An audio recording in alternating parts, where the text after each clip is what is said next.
dia juga mengakui kalau dirinya itu sebagai seorang troublemaker. Wah, padahal tugas di Seminari Mertoyudan ya. Beliau, saya bersyukur bertemu dengan beliau karena beliau juga mengajar saya bagaimana dengan kekasanmu kamu memberikan cinta itu. Ketegasan saya itulah yang menjadi media saya untuk memberikan cinta saya kepada mereka.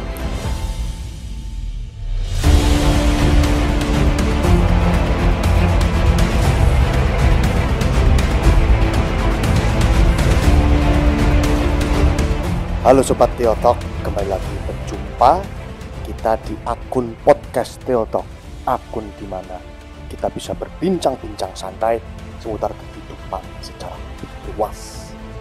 Nah, para Sobat Theotalk, pada kesempatan kali ini kita kedatangan seorang bintang tamu yang begitu luar biasa, yang suka menabur benih di mana-mana.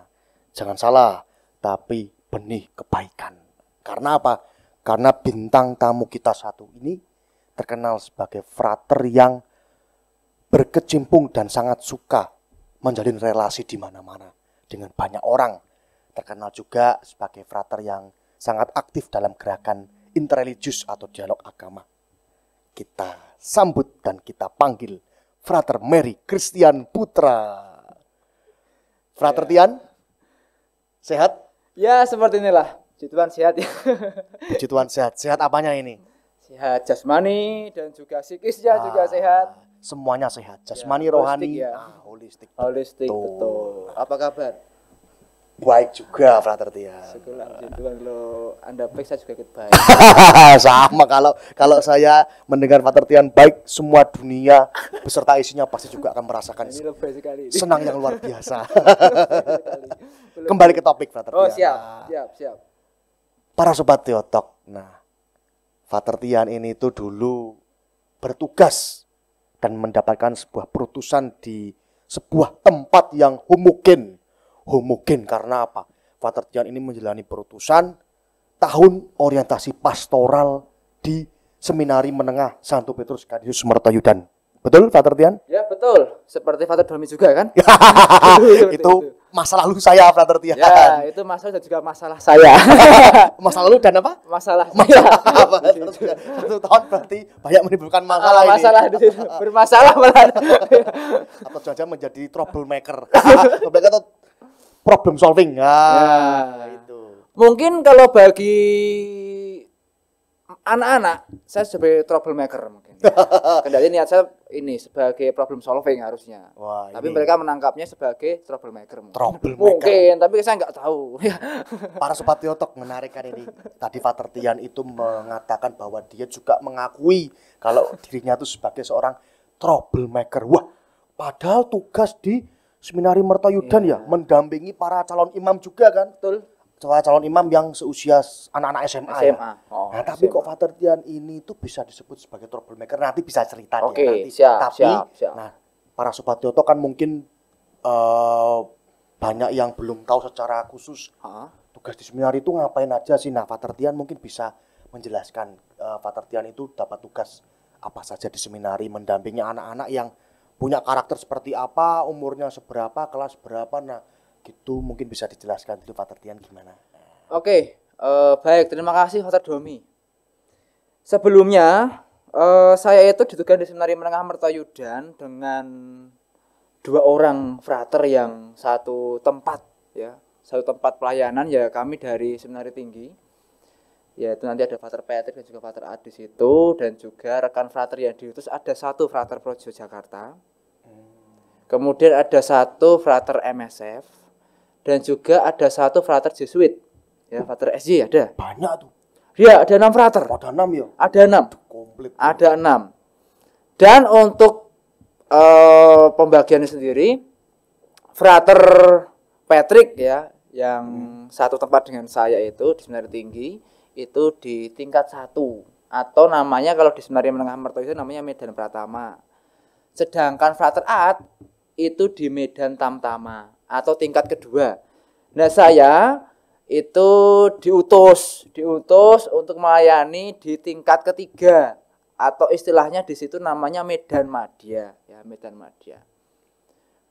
ini merupakan suatu hal yang sebenarnya apa ya, dikatakan siap yo aku rasa ngomong siap 100%, tapi nek ngomong ke aku ki enggak siap yo bagaimana lagi ya, namanya perutusan itu siap enggak siap ya, ketaatan itu nomor satu sebenarnya ya, ketaatan itu nomor satu bagi saya. Nah kemudian ketika saya diutus ya pertama saya juga gelem ya harus amor fati ya. Amor fati itu harus mencintai nasib saya gitu kan. Kata Nietzsche. Pasrah sekali nih Pak. Iya. Kok ya, bisa pasrah gitu? Pasrah ya? Tapi bukan berarti pasrah. Saya lebih pada berserah ya. Wah, berserah. Enggak hanya istilahnya mego nerima ing pandum. Nek wong Jawa apa nerima ing pandum iki. Betul. Nek saya itu amor fati lebih itu. Berusaha untuk amor fati. Seperti yang dikatakan oleh Nietzsche. Seperti itu. Nah, tapi kemudian ketika saya diutus, jujur, saya itu pribadi yang cukup nggak mudah di situ. Karena apa? Mengingat walaupun jarak usianya saya dengan anak-anak yang saya dampingi itu ya kurang lebih 7-8 tahun ya. Dan ya, kebetulan betul. Mereka itu kelahiran tahun 2005-2006. Dan saya sendiri kan 3 bersaudara nih, 3 bersaudara. Ya. Dan adik saya anak pertama, adik saya yang nomor 2 atau yang ragil, itu persis kalian tahun 2005. Jadi kalau saya ketemu dengan mereka, seperti ketemu adik-adik saya. Oh, ibarat kalau berjumpa dengan wajah-wajah mereka itu teringat wajah adik-adikku. Adik persis, saya. Karena lahirnya itu seusia dengan adik saya ya. Seusia dengan adik saya. Dan walaupun memang rentangnya 7-8 tahun, tapi saya juga sadar situasi pandemi itu sangat berpengaruh, kata Domi. Ya. Sangat berpengaruh. Apalagi ketika pandemi kurang lebih 2 tahunan nih. Ya kan pandemi kan 2 tahun, otomatis mereka juga banyak mengalami situasi yang tidak bisa berjumpa dengan banyak orang. Nah itu terus gimana tuh Pak Tardian? Nah kalau kata yang dikatakan oleh salah seorang ini ya tokoh namanya Profesor Ronald Kasali, generasi ini kan termasuk generasi strawberry nih.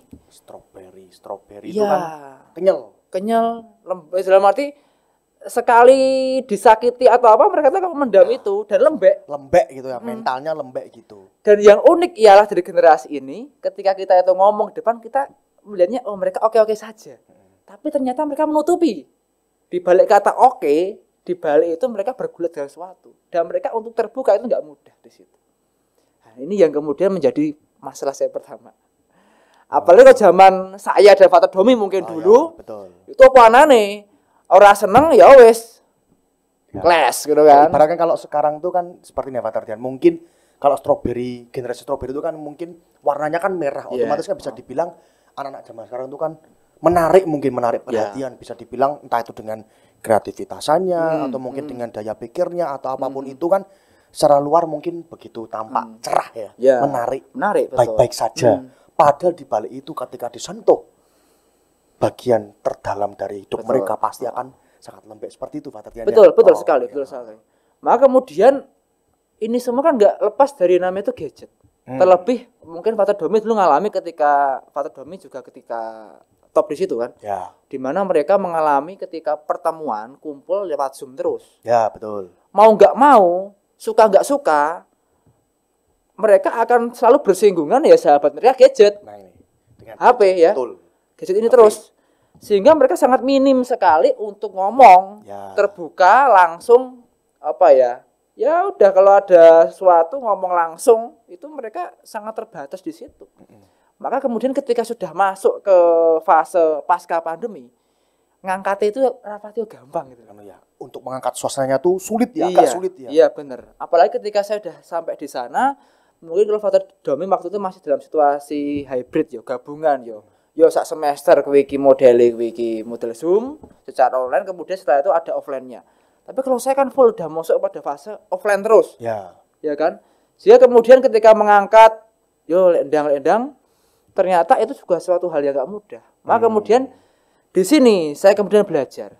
Terlebih saya kan di sana bekerja sama dengan Pak Romo yang saya rasa luar biasa. Ya. Terutama saya di Medan tahun ketiga, yaitu di Medan Madya ini saya bersama dengan Romo Yupi, saya itu diajari betul Father Domi ya, untuk memberikan kasih kepada anak-anak yang saya anggap mereka itu adik-adik saya. Dengan caramu. Jadi bukan kemudian Romo Yupi sebagai seorang pamong umum atau sebagai rekan dan juga dia sebagai pamong Medan Madya mengharuskan saya, kowe kudu harus mencintai mereka dengan cara saya seperti ini. Enggak. beliau, saya bersyukur bertemu dengan beliau karena beliau juga mengajari saya bagaimana dengan kekasihmu kamu memberikan cinta itu. Asik. Nah itu. Jadi kemudian ya dengan cara saya. Dan saya tuh bukan pribadi yang sangat romantis. Senajan guyang-guyang ini aku romantis belas ora. Aku tuh orangnya tuh ya serius dan saya pribadi ya sebenarnya ya cukup saklek gitu loh. Sehingga ya ketegasan saya itulah yang menjadi media saya untuk memberikan cinta saya kepada mereka. Nah, jadi gini ya Pak Tertian, bisa dibilang begitu besarnya diberi kesempatannya pendampingan kita tuh diberikan secara bebas kepada kita pribadi dalam hal tertentu. Di sana kan begitu sangat menghargai dan diajarkan bagaimana kita sebagai seorang pembimbing, seorang pendidik juga punya ciri khas dan keunikannya masing-masing dan maka bisa dibilang Pak Tertian juga diberi kebebasan memberikan pendampingan juga seturut dengan kekhasan atau ciri khas keunikan dari Pak Tertian sendiri gitu ya. Gak bisa mungkin kita bisa jadikan bisa meniru dari romo tertentu atau tokoh-tokoh tertentu, tapi kan itu tidak bisa menjadi mutlak dalam diri kita. Nah, kita punya keunikan tadi ya. Nah, betul. Terus lanjutnya Pak. Ya menarik juga Romo Yupi mendasarkan itu pada pemikirannya Romo Mangun dalam hal pendidikan, formasi, terutama dalam pendidikan karakter. Gimana itu Pak Tertian? Romo Mangun itu mengatakan berkenaan dengan pendidikan karakter itu mendasarkan pada yang namanya itu istilah wedi asih. Wedi asih di sini ialah menekankan bahwa mereka itu respect, takut, itu bukan karena mereka itu merasa khawatir dengan keberadaan kita, tapi mereka itu takut karena mereka itu segan. Mengapa segan? Respect. Apa respect? Karena mereka sadar jika mereka itu dikasihi gitu. Nah itu. Jadi aku takut karo supamongku, aku takut dengan pamongku, aku takut dengan staf formatorku. Itu bukan berarti karena aku itu merasa khawatir dengan keberadaan mereka, merasa takut dengan galaknya mereka. Enggak. Tapi aku merasa takut. Karena apa? Karena aku sadar mereka melakukan hal itu demi mengasihi diriku, demi diriku yang lebih baik nantinya. Nah, di situ sebenarnya. Tapi kemudian beruntungnya saya di situ ya, Pater Dom ya. Saya itu enggak hanya tinggal dengan pater-pater atau romo-romo projo. Ya. Ada teman-teman dari kongregasi keluarga kudus atau MSF. Ada juga kemudian dari rekan-rekan Jesuit. Ya, SY. Itu justru sangat memperkaya saya. Kalau rekan-rekan Jesuit itu memberikan masukan dengan pandangannya Romo Mangun ini. Semacam kritik, tapi juga bagi saya kritik yang sangat realistis, sangat rasional. Ada salah satu romo di situ, dia pamong MU namanya Romo Paul Prabowo ya. Dan beliau itu memberikan semacam masukan. Dia bilang seperti ini, ketika saya itu diminta untuk mempresentasikan mengenai dinamika atau strategi kepamongan Medarmadi dalam mendidik para seminarisnya. Dan saya menekankan soal istilah namanya itu wedi asih. Beliau ngomong seperti ini. Oke, itu baik pandangannya Romo Mangun, tapi harus hati-hati. Mengapa hati-hati? Karena kalau nggak hati-hati nanti orang itu nggak masuk pada fase asihnya. Justru nanti berhenti pada istilah wedinya atau takutnya tuh. Takutnya di situ. Jangan sampai kemudian berhenti pada istilahnya itu takut. Tapi harus sampai pada kasih. Nah, kalau rekan-rekan Jesuit mengistilahkannya itu ada namanya itu cinta atau kasih yang bijaksana. Istilahnya adalah discreet-caritas. Discretio caritas atau diskresi caritas. Bagaimana kita memberikan cinta dengan bijaksana.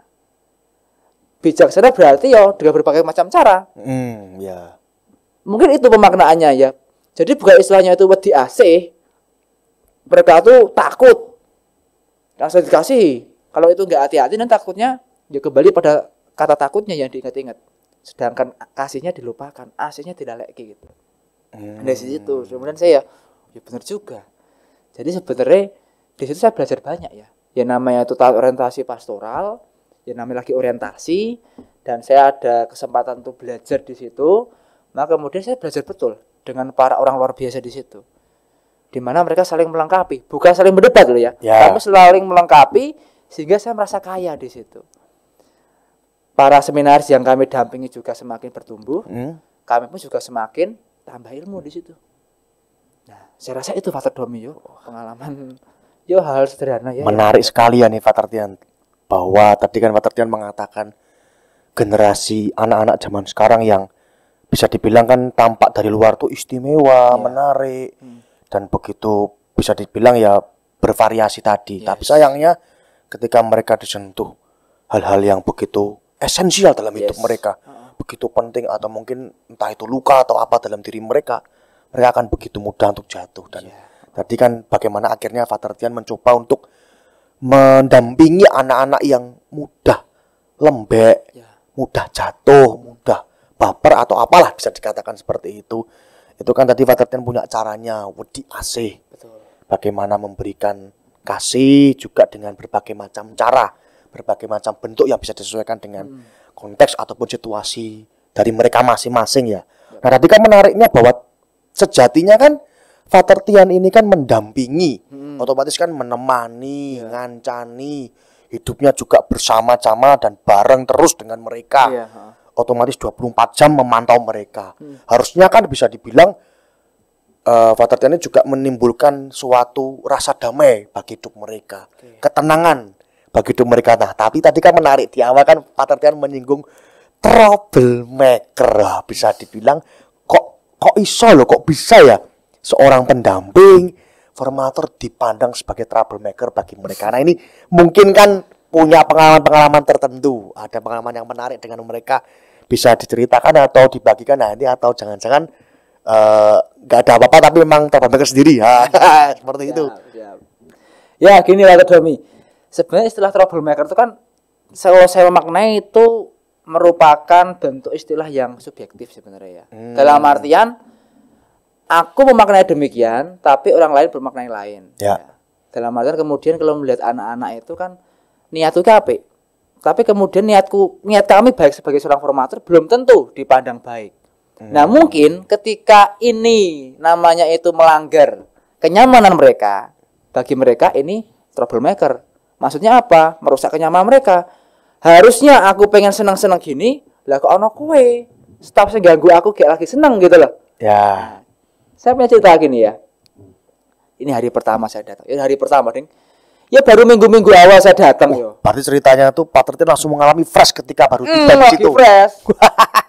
Lagi fresh ini lagi awal-awal. Saya lagi datang ya, lagi datang. Awal-awal keberadaan saya di situ. Ini kan kalau hari Jumat di Seminari Menengah Mertoyudan itu kan dikuduskan hari Jumat itu. Ya. Kita tahu sebagai orang Katolik hari Jumat itu identik dengan yang namanya itu penyalipan Tuhan dan kita diajari untuk istilahnya waktu hening. Maka kemudian Jumat itu diintensikan sebagai waktu untuk silensium. Artinya apa? Silensium itu waktu untuk hening. Silensium dari kata Latin silentii yang berarti keheningan. Kita diminta untuk hening, kita diminta untuk dalam keheningan itu berdoa. Nah, ketika hari malam ya, setelah makan malam waktu hening tiba ya. Intensinya untuk studi atau untuk hening.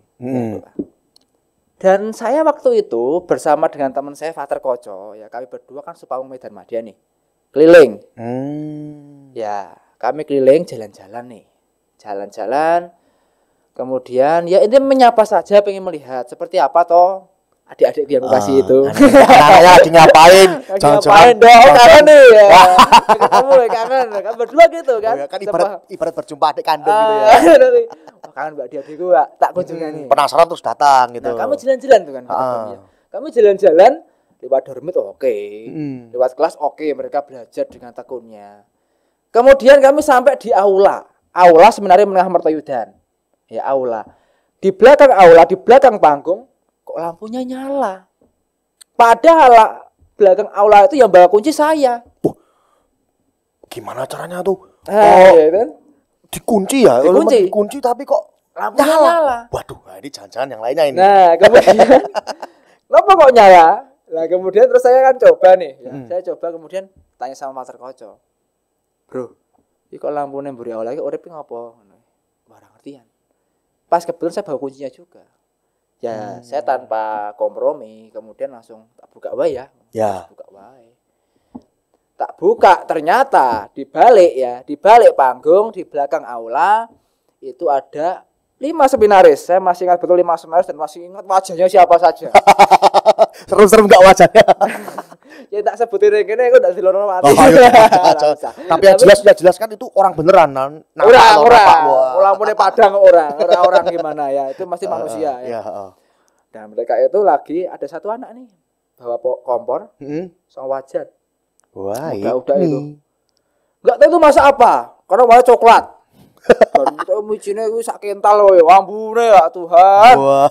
Makbreng dan nyegrak baunya. Cah, yo agak tegel ya iki masak apa ngono gitu kan.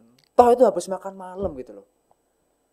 Dan mereka ternyata liwat dari mana coba? Dari bawah aula, bawah panggung.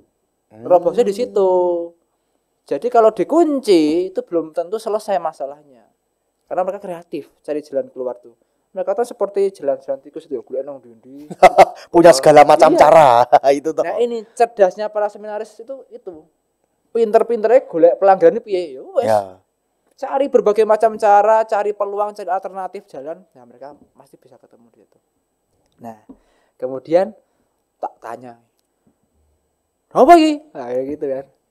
Ya dengan cara saya ya. Saya pribadi yang sebenarnya enggak patio luas. Jadi saya agak strict di situ.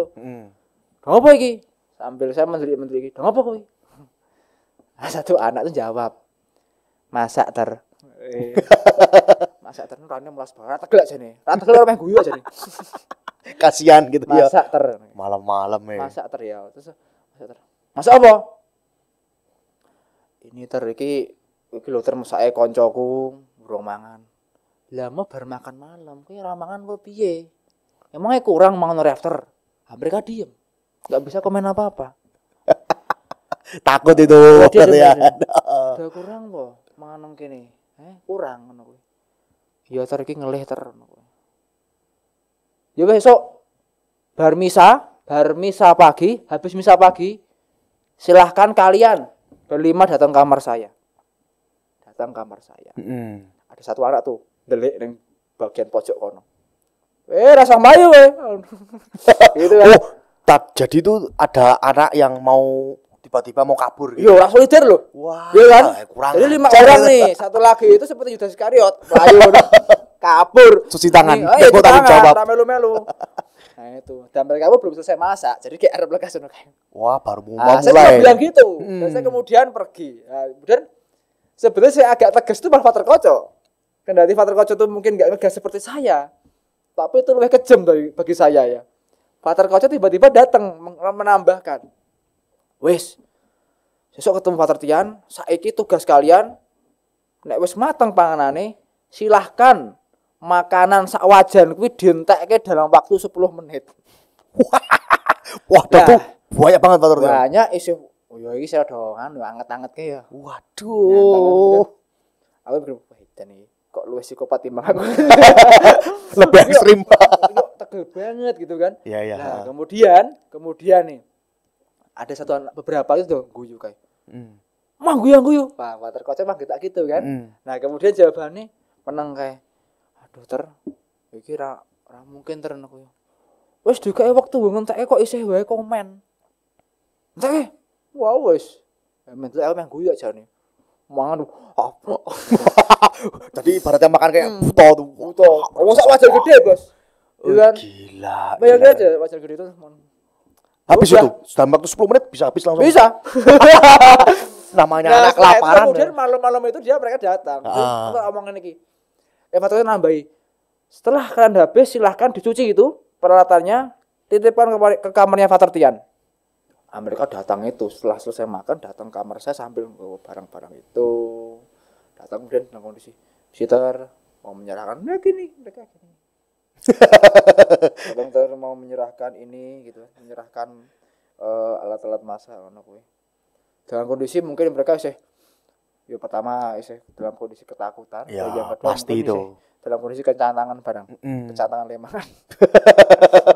Nah itu Fater Domio itu lagi awal-awal dan masih banyak juga hal menarik. Tapi bagi saya ini hal yang ya mengesan. Salah satu yang mengesan ya soal tadi Fater Tian itu bisa dibilang dipandang oleh anak-anak tuh sebagai seorang troublemaker ya. Ya ini troublemaker di sini kan. Mengusik kenyamanan. Nyamannya kan pengen mangan ki. Iya, betul itu pasti. Saya datang kebetulan dan saya memang niat saya nggak pengen cari kesalahan mereka loh ya. Kalau saya tuh datang cari kesalahan berarti kan lebih koyo ya lebih pada semacam apa ya? Lebih koyo satpam atau polisi atau mungkin seperti penjaga keamanan yang menjaga aturan itu. Enggak, tapi kan tujuan saya hanya pengen nyapa. Kok kebetulan baik niatku juga gak pengen cari-cari kesalahan. Aku lagi gak selera juga. Tapi kok selera ya namanya itu apa ya? Ya namanya itu tuntunan Roh Kudus. Ya, ini yang paling utama, tuntunan Roh Kudus. Tuntunan Roh Kudus. Entah ngopo kok aku kok ada intuisi untuk datang ke situ. Ya. Dan bener. Ternyata benar. Bener Roh Kudus itu menuntun pada arah yang benar bagi kami. Bagi mereka ya ini mungkin ya itu lagi troublemaker. Waduh, di Fratertian ini troublemaker tenanan nih beneran. Mungkin roh kudus kami mau dianggap sebagai roh jahat bagi mereka. Roh jahat yang menyamar dalam bentuk frater mungkin. Nah itu ya. Menarik ya Fratertian ya. Dan Sobat Teotok tadi kan begitu menarik sekali pengalaman yang diceritakan Fratertian soal bagaimana mendampingi anak-anak laki semua homogen. Mereka ini kan calon-calon imam, calon-calon pemimpin juga. Dan tadi kan sudah dijelaskan juga bahwa mereka itu kan generasi-generasi yang bisa dibilang menarik tapi juga lembek sejatinya. Dan ternyata emang benar berbagai macam pengalaman tadi kan juga dialami oleh Fratertian salah satunya nih dianggap sebagai troublemaker, pendamping yang sejatinya harus mendampingi, membawa damai tapi kok justru jadi troublemaker bagi mereka, mengusik kenyamanan mereka salah satunya tadi nih. Dengan segala kesabaran ya Fratertian mencoba untuk mendampingi, menemani mereka ya. Nah, gini para Sobat Teotok dan Fratertian, berbicara soal pendampingan, soal kenyamanan dan lain sebagainya. Nah ini kan belum lama ini kan dengar-dengar nih ya, Fratertian itu kan mengikuti program Live in Teologi Harapan. Nah, Live in Teologi Harapan ya. Bisa dijelaskan mungkin secara sekilas, secara singkat tuh teologi harapan di apa tuh kan mungkin para Sobat Teotok yang setia menonton kita di sini kan mungkin belum begitu mengenal teologi harapan itu apa, terus bagaimana kegiatannya, mendampingi apa dan mendapat tugas ataupun jatah di mana. Nah itu bisa dijelaskan Fratertian mungkin. Baik. Kalau saya menangkap ya sejauh saya itu belajar, sejauh saya itu mengikuti beberapa mata kuliah di sini. Kan Fakultas Teologi Weda Bakti itu kan menjadi fakultas yang mendasarkan soal yang namanya teologi kontekstual. Ya. Sebenarnya ada dua model. Yang pertama itu ketika kami itu masih S1, itu ada namanya itu teologi sosial. Di mana kami diminta live in tinggal bersama dengan beberapa buruh pabrik itu. Ya. Atau dimanapun tempat itu. Pekerja gitu. Sedangkan S2 itu kami diminta untuk hadir, tinggal di rumah sakit. Itu teknisnya. Jadi kalau teologi harapan itu tinggal di rumah sakit, kita hadir dan kemudian bisa merasakan dalam kehadiran kita itu tinggal bersama orang-orang yang ada dalam situasi berpengharapan atau mungkin dalam situasi di ambang batas kemanusiaan. Apalagi ketika mereka itu yang sakit ya. Orang sakit itu bermacam-macam. Ada orang yang sakit terminal atau sebentar lagi sudah menuju fase akhir. Atau orang yang sakitnya nggak bisa disembuhkan. Berarti masih ada harapan untuk hidup. Ya. Nah kita disitu sebenarnya hadir untuk merasakan, memahami, atau mungkin dengan daya kognitif kita, afektif kita, dan kehendak kita bagaimana kita tuh hadir dan berperan apa sih? Aku yang sebagai subjek itu. Aku datang ke situ, aku kira-kira itu merasakan apa, memikirkan apa, dan bisa berbuat apa di situ. Di tengah situasi di ambang batas itu. Ya. Atau mungkin saya cerita ya, cerita ya. Cerita mungkin tadi kan pengalamannya bagaimana memunculkan harapan di tengah orang-orang sakit yang bisa dibilang dan dikatakan kan mereka ini kan orang-orang yang krisis harapan. Harapannya hilang karena sakit yang dialami oleh keluarganya, oleh dia sendiri dan lain sebagainya. Nah, ini kan Fratertian menarik sekali mendampingi juga tadi kan sebelumnya Fratertian mendampingi di seminari. Nah, sekarang kan mendampingi setelah 1 tahun tugas di seminari, menjalani formasi di sini, kembali kuliah S2, menjalani program pendampingan di rumah sakit dengan Live in Teologi Harapan. Nah, ini punya pengalaman apa gitu menarik dan di mana tugasnya gitu. Oke, baik Pak Domi. Singkatnya ya, Saya itu ketika Teologi Harapan, saya itu diutus di Rumah Sakit Budi Rahayu Pekalongan. Oh, di Pekalongan para sobat Teotalk nih. Itu paling jauh dibandingkan dengan rekan-rekan yang diutus ke rumah sakit lain. Ya lain kapan di Kutoarjo, Kebumen ya. Di Panti Rape Bahkan sini terdekat ya. di Panti Rape, ada di Panti ini ya. Oh Panti iya. ini ada Nugroho. di Kelor itu di Panti mana? Aduh, saya lupa. Panti Rahayu. Itu kan di Solo juga ada. Ya. Nah, saya paling jauh. Ya. Dan saya itu kan nggak tahu konteksnya Pekalongan seperti apa. Ya. Apalagi saya itu calon imam Keuskupan Agung Semarang. Ya. Dan saya nggak tahu budaya ngapak kayak ngopo gitu kan. Seberang. Makanya seberang ke sana. Iki wong anyar senajan padha-padha wong Jawa. Ya. Tinggal di Pulau Jawa, tapi kan beda budaya. Beda konteks budaya. Kayak Indonesia ya, kayak Indonesia. Nah, maka ketika saya itu datang dan berdinamika kurang lebih sekitar 9 sampai 10 hari di rumah sakit itu. Jujur awal-awal saya datang rasa canggung itu yang cukup mendominasi Pak Tedo. Canggung. Pertama, canggung orang ngerti konteknya piye, ngomongin ke piye gitu ya. Bagaimana aku masuk, ketemu perawat, ketemu dokter, membuka pembicaraan. Bingung aku neng kono. Saya bingung di situ, nggak bisa namanya tuh ngomong apa gitu kan. Tapi kemudian saya terkesan dari satu pengalaman ini. Ketika saya ditugaskan oleh pihak rumah sakit untuk hadir di ruang ICU. Oh, di ICU. Ya. Seperti yang kita tahu ya, ICU itu kan ruangan yang khusus, di mana penanganan medisnya itu lebih ekstra. Ya. Karena yang ditemani, yang diobati itu adalah orang-orang dengan rata-rata pengharapan hidup lebih kecil ya. Dibandingkan dengan ruang-ruang lain. Ya.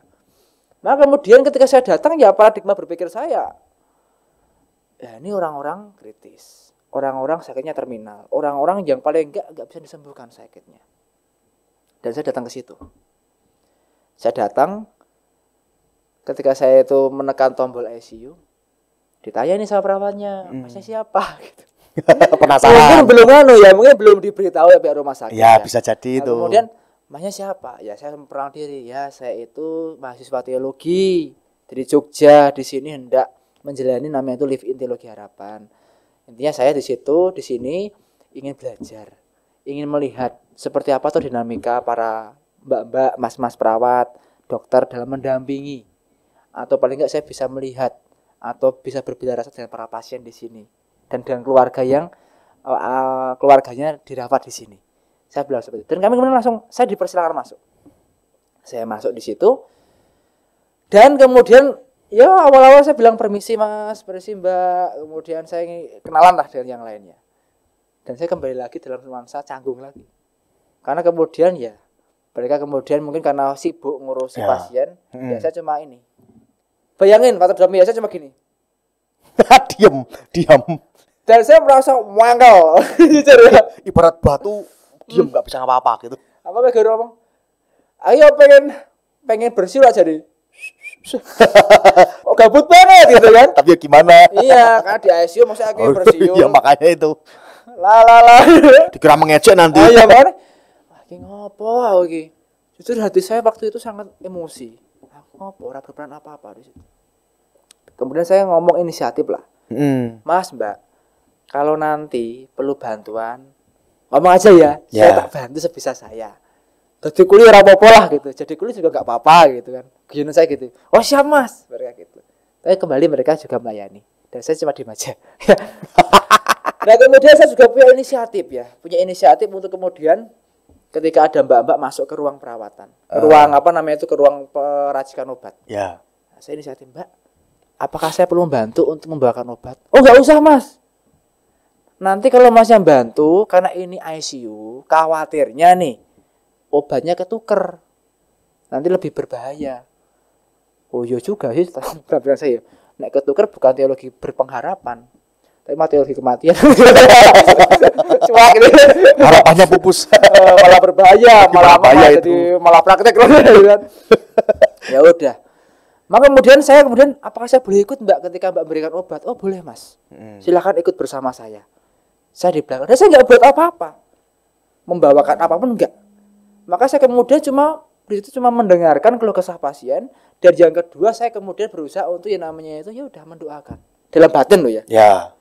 Toh karena mereka yang dirawat juga gak ada yang Katolik waktu itu di ICU. Semua Muslim ya. Semua saudara-saudara kita Muslim di situ. Oh. Maka saya dalam hati mendoakan dengan ini dan gak ada yang tunggu juga. Ya. Maka saya cuma batinkan, doakan yang terbaik bagi keselamatan mereka. Atau paling enggak kira-kira Tuhan berkehendak apa atas hidup mereka. Itu yang bisa saya lakukan secara maksimal cuma itu toh. Tapi kemudian saya berhenti dalam satu peristiwa ini. Ketika masuk jam besuk, jadi saya itu shift saya itu dari jam 3 sore. Oh, 3 sore gitu. Ya, shift saya itu. Sampai malam. Ya, itu shift kedua ya. Jam 3 sore sampai dengan jam 9 malam. Wah, sampai jam 9 malam. Ya. Dan tiba waktu 4:30, itu jam besuk 4:30 sore nih. Ya. Ada satu keluarga bapak dan ibu. Ya, datang. Kemudian datang, dia mengunjungi anaknya. Dia datang mengunjungi anaknya, dia langsung datang ke anaknya sendiri di bednya. Ada seorang anak, saya menyebut nama nggak apa nih ya? Ya, nggak apa-apa. Ya. Namanya Bima. Ya. Namanya Bima, usianya 3 tahun. Dikatakan di situ bahwa katanya dokter atau perawat dia itu sakitnya itu sudah cukup sudah cukup parah ya. Dia sudah penurunan kesadaran diri Di ambang batas gitu ya, Pak Takdir. Dan dia memang terjadi pembengkakan di seluruh tubuhnya. Ah. Dan saya nggak tanya dia sakit apa, tapi yang jelas itu kondisinya. Ya kondisi fiksnya demikian. Nah kemudian ketika dia itu dikunjungi, saya begitu ternyuh melihat keluarga ini. Saya belum merasakan dan saya nggak bisa berbuat apa-apa Pak Domi ya. Saya cuma duduk di kursi perawat. Di ruang perawat. Di situ. Iya, saya dilemanya gini. Kalau aku datang menyapa mereka, takutnya malah melukai hati ya. Iya, atau karena situasinya apa? Situasinya kan membuat emosi, mereka iya, betul emosi. Emosinya lagi ya. labil. Saya paham konteks. Makanya saya kemudian ya wis aku terima menang dhisik. Daripada nanti bikin apa-apa gitu ya. Iya, makanya saya cuma diam mengamati mereka. Sekaligus saya tetap mendoakan. Ya. Jadi saya cuma bisa melayani secara pasif di situ. Mendoakan, mendengarkan mereka. Dan ibunya itu menangis betul. Menangis, tapi karena mungkin saking seringnya menangis si anaknya, mungkin air mata sampai nggak keluar. Saya bisa bayangin betapa sedihnya seorang ibu itu ya, ketika melihat anaknya terbaring di situ. Saya merasa betul. Dan saya kalau teringat peristiwa itu, saya cukup merasa tersenyum sedih. Diombang-ambingkan di situ perasaan saya di situ. Nah, ketika itu, kemudian saya tanya kepada perawat dan Pak dokternya, Mbak, Mas, ini konteks keluarga ini seperti apa toh? Yang itu, yang anaknya ini. Ya, ini nganu Mas. Jadi anaknya ini merupakan anak kedua. Ya. Oh. Sedangkan orang tuanya ini sebenarnya sudah punya anak pertama. Tetapi anak pertamanya itu meninggal dunia. Waduh. Karena apa?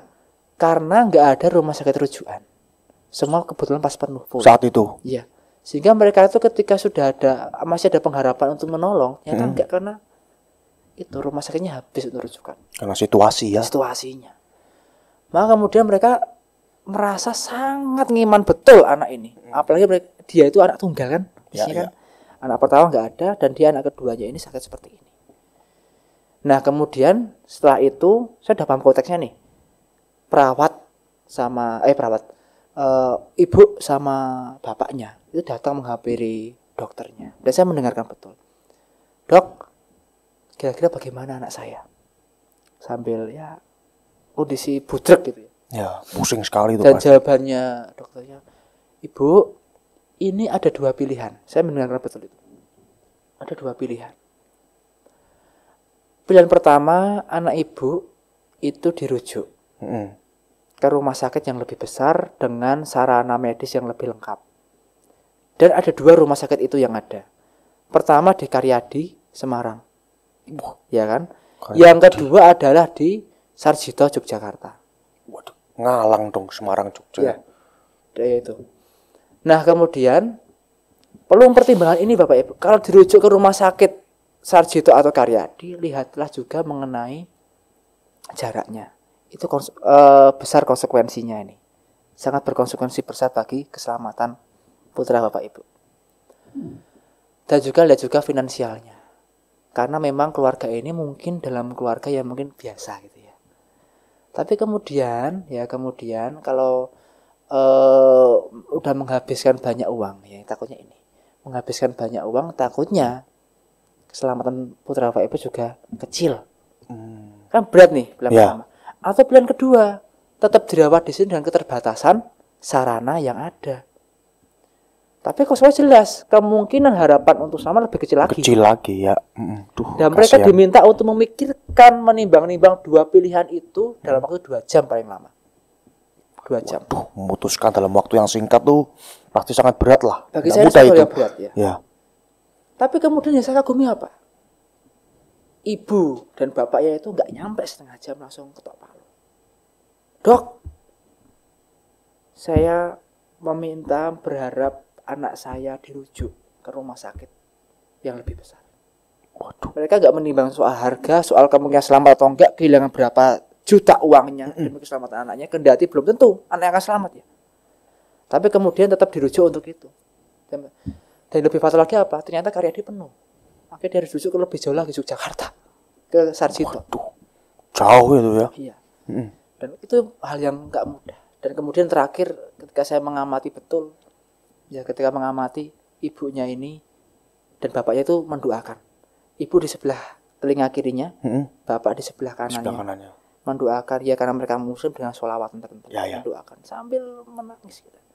Dan saya melihat betul seorang ayah. Bapak itu walaupun nggak menangis, tapi dalam diam saya melihat kesedihan bapak. Bapaknya itu ketika ibunya sudah keluar, bapaknya masih setia menunggu melihat dari jendela. Melihat dari jendela sambil persiapan untuk anaknya dibawa keberangkatan ke Jogja. Nah itu. Anaknya itu kemudian dipersiapkan, bapaknya itu melihat itu dari jendela, melihatnya sambil kemudian dia cuma tatapan kosong. Nah itu. Dan kemudian ketika menjaga keberangkatan, saya coba inisiatif lagi ya. Inisiatif seperti ini. Mas, kira-kira apa aku bisa bantu gitu. Akhirnya untuk terakhir kali saya bisa membantu dan berperan di situ secara lebih aktif ya. Oh ya Mas bisa. Silahkan jenengan bisa membawakan tabung gasnya. Tabung gas area itu. Saya merasa bersyukur karena saya juga ikut serta ternyata. Diberi kesempatan ikut serta dalam karya keselamatan di situ kan. Ya udah saya membawakan gas dari tabung lantai 3 ICU itu sampai ambulan di bawah. Ya, ambulan di bawah. Dan saya masih bersyukur kendati itu hanya semacam bentuk sederhana, hanya bisa membawakan tabung gas, tapi saya merasa wah aku ternyata berperan dalam karya keselamatan anak ini. Nah, itu. Dan sambil berdoa saya mendoakan yang terbaik buat anak ini dan keluarga ini. Itu Fathur Domi ya, pengalamannya bagi saya mengesan. Jadi saya merasa yang di ambang batas itu belum tentu pasiennya. Tapi saya sendiri juga merasakan posisi di ambang batas. Ambang batas kecanggungan tadi, tapi juga ambang batas perasaan saya melihat situasi pasien yang demikian dan keluarga yang demikian. Nah inilah situasi ya, pengalamannya empiris banget ya. Pengalaman nyata real yang saya alami ketika berdinamika di Teologi Harapan. Mendapatkan pengalaman di ambang batas. Betul. Bagaimana akhirnya tadi Fathur Tian kan berusaha untuk menggerakkan diri, menggerakkan hati, mengerahkan seluruhnya untuk setidaknya berpartisipasi aktif ya dalam keadaan apapun yang ada di sekitarnya Fathur Tian tadi, termasuk pasien tadi. Sekecil apapun yang diusahakan pasti juga akan berguna ya. Nah ini kan menarik para Sobat Theotalk, 2 pengalaman besar, 2 pelayanan yang dialami Fathur Tian ini kan sebenarnya hampir sama intinya, cuma kan jenisnya berbeda. Bagaimana yang pertama tadi dianggapnya sebagai troublemaker, tapi kan sejatinya Fathur Tian ini kan bukan troublemaker, tapi justru problem solvingnya. Bagaimana menuntun anak-anak untuk bisa kembali ke jalan yang benar. Nah begitu juga ketika mendapatkan tugas di rumah sakit, berteologi harapan, menemani para pasien yang sangat kesulitan harapan, kekurangan harapan, krisis harapan, tapi akhirnya di situ juga menjadi semacam ya problem solving lah bisa dikatakan di tengah situasi yang kalut di antara para pasien. Nah, menarik kan para Sobat Theotalk, pengalaman-pengalaman yang unik, yang luar biasa. Bagaimana akhirnya soal pendampingan tadi itu kan kalau bisa disimpulkan ya Fathur Tian, itu kan pada akhirnya sejatinya untuk mendampingi, untuk menemani, untuk ngancani itu kan juga akhirnya harus bisa kontekstual tadi kan. Betul. Yang dikatakan Fathur Tian, bagaimana sesuai dengan konteks, sesuai dengan situasi. Tadi kalau di seminari ya bagaimana situasi di sana dan dihadapinya seperti apa. Di rumah sakit juga situasi yang jauh lebih berbeda dengan situasi yang di seminari ataupun di tempat lain dan sebagainya. Nah, ini menjadi penting kontekstual. Pak Tertian, terima kasih ya. Sama-sama Pak Mau Domi. berbincang-bincang santai, berbagi pengalaman dan inspirasi Sama-sama. soal pendampingan troublemaker, bukan problem solving ya. Nah, solving dengan cinta di dalamnya. Dengan cinta, nah para sobat TioTalk. Dengan cinta sekecil apapun itu. Nah, Pak Tertian bisa memberikan quotes atau kata-kata bijak, inspirasi yang mungkin bisa didapatkan atau dijalani oleh para sobat TioTalk di rumah mungkin. Ya, mungkin saya akan mengutip kembali apa yang pernah saya ungkapkan kepada anak-anak saya di seminari Mertoyudan ya. Gimana itu? Saya di akhir ketika pamitan ngomong seperti ini. Seperti apapun kalian memandang saya, dengan berbagai macam pandangan kalian, seperti apa, negatif, positif tentang diri saya, ingatlah bahwa kalian tetap mendapat tempat istimewa di hati saya. Itu saja. Jadi kalau kalian berbuat apapun kebaikan itu, sadarilah bahwa itu hal yang terbaik dalam bentuk mengungkapkan cinta kalian kepada orang lain, ya, kepada orang lain. Terlepas orang lainnya menganggap sebagai kamu itu sebagai masalah sekalipun, tapi kalau kamu niatnya kamu udah berdiskresi itu dengan Tuhan sendiri dan kamu menganggapnya suatu kebenaran dan kebaikan, ya udah berbuatlah itu dengan intensif, bukan pengen cari muka, enggak, tapi intensi utama adalah aku mengasihimu. Itu aja. Karena Tuhan adalah kasih, dia sekali atas S. Itu aja. Oke. Soal mencintai dan yakin akan berbuat sesuatu yang baik ya Pak Tertian. Nah, para sobat TioTalk, ketika kita sudah diteguhkan oleh cerita Pak Tertian, tadi Pak Tertian memberikan kata-kata inspirasi soal bagaimana kita tidak takut untuk mencintai atau kan memberikan hal yang baik untuk hidup ini. Ya meski saya yakin dianya enggak, itu kan perkara lain mungkin, tapi yang jelas bagaimana yang terpenting niat kita, kemampuan kita, usaha kita itu sungguh-sungguh baik dan tulus dari diri kita. Nah, para sobat TioTalk, terima kasih untuk kebersamaan kita. Terima kasih Pak Tertian. Terima kasih Pak Terdomi untuk kesempatan ini. Yes. Jangan lupa ya, para sobat TioTalk di rumah, like, share, komen, dan subscribe akun TioTalk ini. Jangan lupa, cukup sekian dari kita. Terima kasih dan berkat Tuhan melimpah untuk kita semua. Dadah.